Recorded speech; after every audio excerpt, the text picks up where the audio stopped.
Hi everyone, hope you are fine. Our today's topic is the relationship between interest rates and bond price. Let's solve the problem number one. Lycan Incorporation has 7% coupon bonds on the market that have 8 years left to maturity. The bonds make annual payments. If the yield to maturity on this bond is 10%, what is the current bond price? Let's underline the keyword first. The first keyword is 7% coupon bonds. That means 7% interest rate. Like a corporation paying to the bondholders 7% interest rate. The second keyword is 8 years left to maturity. That means the 8 years remaining to be matured this bond. Third keyword is annual payments. We need to be careful on that. It can be annual payments, it can be semi-annual payments, it can be quarterly. Here it is annual payments. That means like an incorporation paying 7% interest rate every year to the bondholders. The last keyword is yield to maturity means current market interest rate is 10%. Let's write this information here. The given information, the first one is the coupon bond 7%. Here I have written PMT, periodic payment. Actually it will be periodic payment. How? Let's see.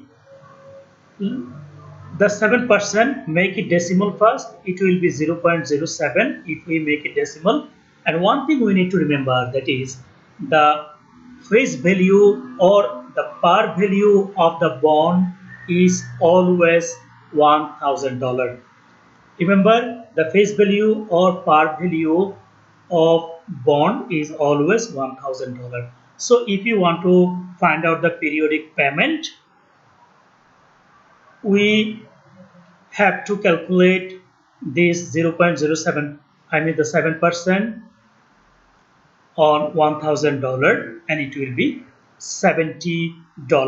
Our periodic payment, like an incorporation's periodic payment, is $70. The second information is number of years given 8, market interest rate given 10%. We need to find out present value. We can explain something more drawing a line, and then we can separate into some portions. It will be start from 0. Why 0? Because we are going to find out the current price, the present price. That's why it will be start from 0, and then it will be 1 2 3 4 5 6 7 until 8. Why? Because 8 years left to maturity. It's given the number of years is 8. So we got the periodic payment is $70. That means the company is paying every year $70. Now let's solve the problem. We can solve this problem either using formula or calculator. If we use formula, we need to write formula first, and then we need to put the values. We can see from here that PMT, periodic payment, we found it $70. Then 1 1 1, okay. The capital I is actually the market interest rate 10%. If we make it decimal, it will be 0.10.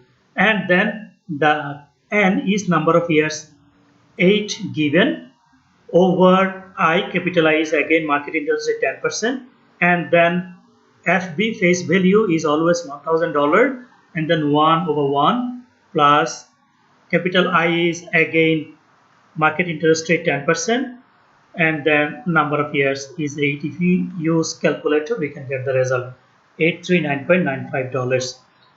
We can solve this problem also using calculator. If we use calculator, we need to write the directions how we got the result. The direction is we need to put the face value first 1000, and then press FB in your financial calculator, then press 70, then press PMT in your calculator, then again press 8, press 10, and then press IY, the market interest rate, in your financial calculator, then press 8, then press N, number of years, then CPT, compute, press CPT, it means compute. As we are going to find out present value, press PV, you will get the result. You see, the both result are the same, $839.95. The standard value, the face value was $1,000, but right now the current bond price is lower than the face value. It is now $839.95. Why? Because the current market interest rate is higher than the companies paying interest rate. So here the lesson is there is a inverse relationship between interest rate and bond price. If interest rate goes up, or if the interest rate is higher than the company's interest rate, the bond price go down. And again, if the market interest rate goes down, suppose it is 5, and if you put the 5 is here, 5 is here, and 5 is here, 5%, and you will see the result will be higher than this one. I mean, the result will be more than $1,000. Again, if you put the market interest rate 5 here in your financial calculator, you will see that the present value is higher than the face value $1,000. Why? Again, if the market interest rate goes down, the bond price goes up. So there is a negative relationship between interest rate and bond price. Hope this will be helpful. Thank you.